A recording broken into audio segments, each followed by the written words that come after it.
I am. Slap yourself so that you stay awake. Go on. You need me to help you.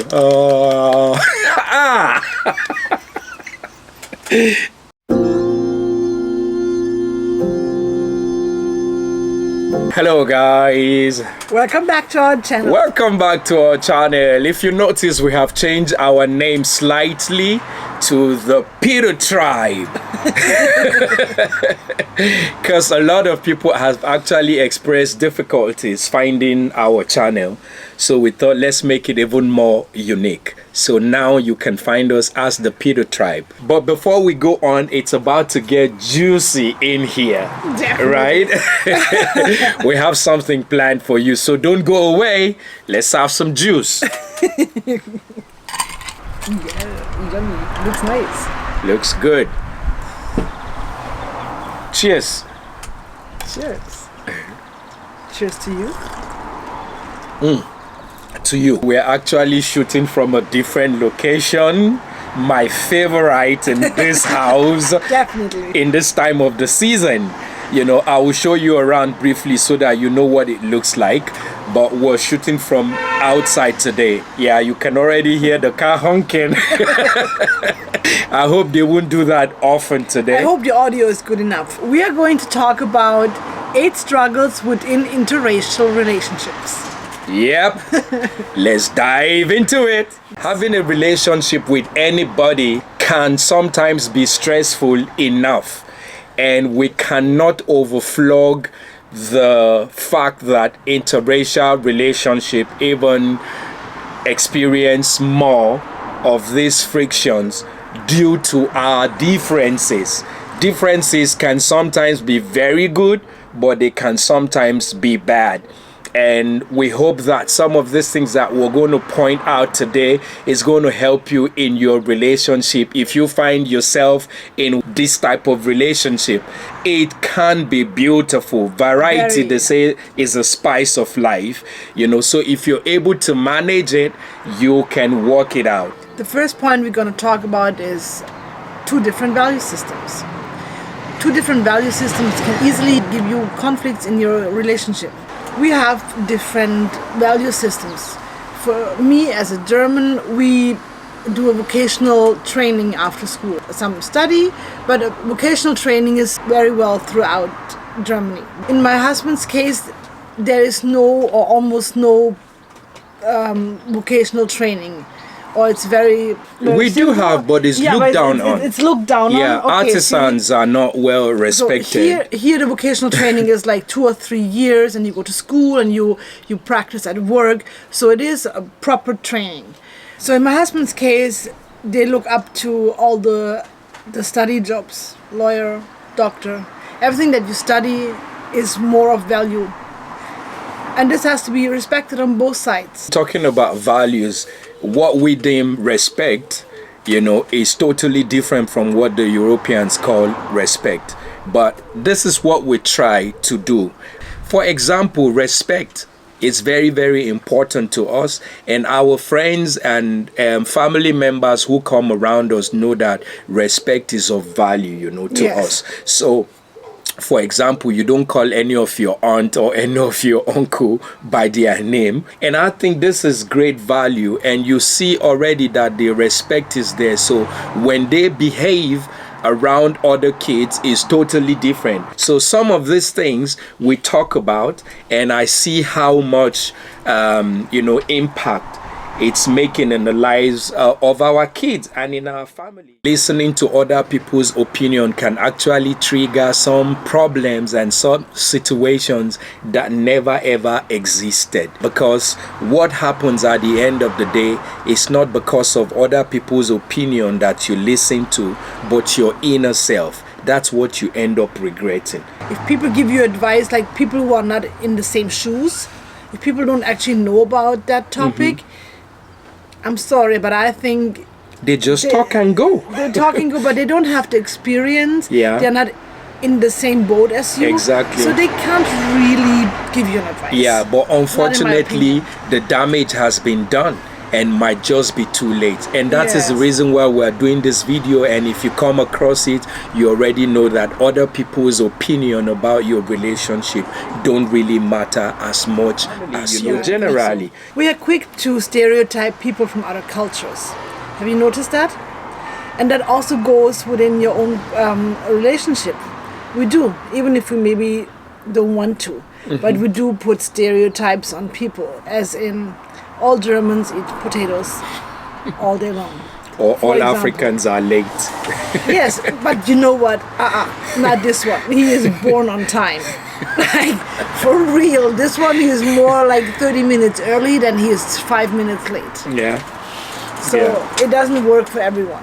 But there are stereotypes to every culture. Yeah. In your It does, because relationship. you can say it once and make a joke, fine. Yeah. But if you continue that and it comes out every week or so, it is not good. Do not assume something without talking about it. Yeah. So instead of just assuming things, you should try to discover your partner's interest. Yes. Exactly. And dwell more on the things that interest them.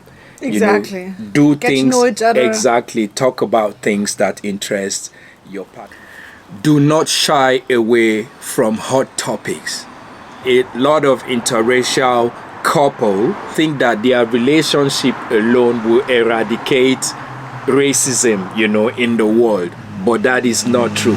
Simply because you accept each other does not mean that racism does not exist. And sometimes it even exists within your family. But it is very important that the family that you're into accepts you for who you are. And if there's any hot topic or anything that you shy away from talking about now, it will affect your relationship sooner or later. Yes, because love alone doesn't take away the racism. Yeah. You might want that.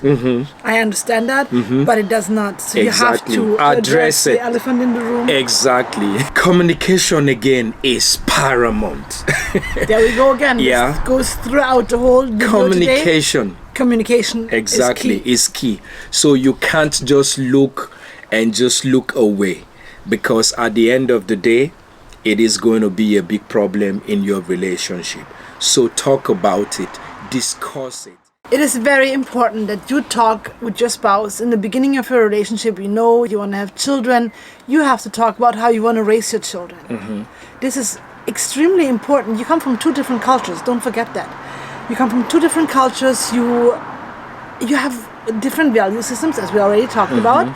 So you need to talk about how you want to raise your child, because you live in one society, and then what? You only want to raise your child in that way, and you want to leave out the other part? That's not right. No. So you have to talk about it. You have to talk how you want to raise your children. We did that like right in the beginning. In we the talked very about beginning. what is important to Yeah. us, and then we found a way to combine it. Yeah, if you're of different religion, it's good to also talk about what religion you want to expose your children Exactly. to. What values you want to impact, in the children. In our case, we talked about if we, like raise him bilingual, or he's even adding a third language. We have talked about that. Yeah. So those are the things that you should talk about, because children are a vital part of your marriage, and you can't just kick it aside. And when the kids are born, right from their young age, start exposing them to some of the challenges they might face. Talk to them and make them realize that some people in the society can be mean, to them. Listen to them when they talk to you. Yes. Ask them questions when they come back from school. Let them share their day-to-day experiences with you, and that way you will be able to guide them on how to behave, how to talk, and face some of these challenges that life imposes on them. This is quite interesting. Holiday. Some holidays are similar to what I'm already used to, while some holidays are totally different. Some we subscribe to, and some we both don't subscribe to it. But your relationship might be different. I'll give you an instance. We as a family don't subscribe to it. We don't celebrate Halloween. Yes. There's a costume festival here in Germany called Faschings. Yeah. Exactly. Sometimes the students are expected to dress in, costume. Yeah. But we derived a certain way to not make the children feel left out. If they have their fashion celebration in school, not even in school, it's more in kindergartens where they're doing it. Then, and they say like, okay, on that day you're allowed to come in a costume. What we did is like, we are not going out to extra buy something and spend money on it to support it in a way. Yeah. What we do is, okay, we look what we have in our closet and then we dress that way. Up. Sometimes we say there were pastor, lawyer. We had like a rapper, because you have sunglasses and stuff. Those things you always have at home. I'm not against putting your children in costumes. Don't get me wrong. Yeah. But I'm against doing it for that purpose. Exactly. To celebrate Halloween. No, I mean, if you subscribe to it, it's fine. That's fine, but and that's that not makes our- both of you, Exactly. and that means you're in the same boat, and that is good. But just in case your partner is of a different opinion, Yes. it is very important to talk about this. That's the reason why I came up with it. Yeah, we celebrate Easter here, which my husband was not used to the way we do it, like with the, you hide the chocolate and stuff, and Yeah. then, of course, for children this is fun. So why not? Exactly. We said, okay, well, let's do that But one. we just make them understand this is not what Easter is all about. I have a friend in the Netherlands married to a Dutch lady. Some things, they grew up on, which is like their own culture. Yes. But growing up, they discover that, okay, it is probably wrong or derogatory to other races. They have a festival called Zwarte Piet. Black Pete.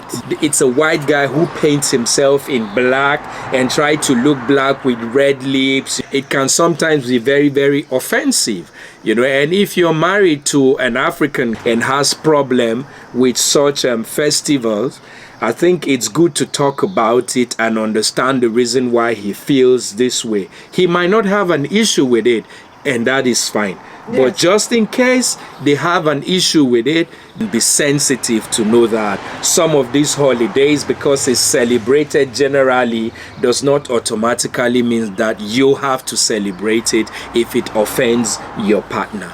Yes, you will find there's enough to celebrate otherwise. Simply because you're in an interracial relationship does not make you any special than people who date within their race. It simply means you're open-minded to check out qualities, because that's the most important thing. Compatibility in a person before race and culture and background and all of that. I don't know about you, but those are the things that matters to me the most, and those are the things that should matter to you the most too. Yes. And because you're dating outside of your race does not mean you dislike or you hate, your own race. And just by the virtue of you dating outside of your race, some people already see you as an enemy. You post something and their comments, you're like, where is this coming from? You will be surprised that a black man is disliking your video, or a white woman is disliking our videos because she is a white woman with a black man. But that shouldn't be a yardstick. No, that shouldn't. I'm a human being and I can have opinions. Rebecca is irritated whenever we talk about, these things. But it is fact that needs to be pointed out. That's why he explained it so nicely now, because he knows that that's throwing me off. Like, it really throws me off. Some people are not even conscious of it because of their background and what they have been exposed to. Yeah. And that's the reason why we do such videos, so that people can see and know how people in interracial relationship feel. And if you like this video, why don't you just go ahead and give us a thumbs up? If you haven't subscribed yet, what are you waiting for? Come on, hit that notification bell. Put a comment down. We appreciate every comment. Do not fetishize your relationship. Because I'm with a white woman does not make my African sisters less important. It's just that our paths did not cross. It's just that I found the quality that I'm looking for in this woman, and that's why I chose to be with her. So it could have been a black lady, there's no problem. It would have been a white guy, there's no problem. But we fell in love with each other because of our personalities. Exactly. Very often, at least, it happens that within interracial relationship, you become very, very close. And so some boundaries that you have in other relationships might shift a little bit. You become closer because you have to fight the outside world, maybe. And then your boundaries shift. But that doesn't mean that you should just step over some things. And for example, just take my husband's phone and I just go through it just like that. Yeah. No, yeah. you don't. Yeah, we're in a digital age, you know, fortunately or unfortunately. Because of that exposure, sometimes we can abuse each other's boundaries, Yes. you know, or privacy. If you and your partner are in agreement that you are allowed to have my phone, you know, and just go through my phone, for example, or go through my social media to see who has become my friend or who I'm friends with, that is okay. But just in case they are not fine, you know, with it, especially if you do it without their consent. Social media, it's not reality. It's not. Sometimes people even catfish. So a man could be writing you because he has an ulterior motive to scam you along the line. So if you go believing in everything that you hear or everything that you read and see in social media, it could put a strain to your relationship. So set that boundaries. If your partner is not fine with you going through their phone and going through their social media pages, learn to understand why. I'm not talking about that cheating spouse. I'm not talking about that cheating partner. If they give you a reason to doubt them, then it's something different. Let me add to that though. You said like your spouse might allow you to look through the phone, to Facebook, whatever. That doesn't mean that you should do it. Yeah, she has password to all of my emails. I have password to his email account. Does that mean I'm opening it every other day to just check who was Exactly. writing? No, I use it if I need. If she needs it, exactly. He calls and says, "Hey, can you check that email quickly?" Or We need reply answer." to exactly. Other than that, or if I know we're expecting an email from an office, then I might actually go inside quickly and check. have a look. Other than that, why should I? Exactly. Just because I have the right, I have the permission to do it, doesn't mean I should go through it every day. That would be me not trusting him. Exactly. And why be in a relationship without trust anyway? And it's very important that you make sure that you don't let everyone inside your relationship. Set a limit. You should know yourself. Yes. Respect yourself. Love yourself. Trust yourself, because what you don't have, you do not give. No. If you do not have love, you cannot share love with another person. Believe in who you are. And if you need support and you need help, do not shy away from seeking one. And once you appreciate yourself, it is a whole lot easier to appreciate your partner. Your relationship is your relationship. It is unique and it can be successful. Thank you so much for supporting our channel. Thank you. Follow us on our Instagram, follow us on our TikTok page, and let's just keep this going.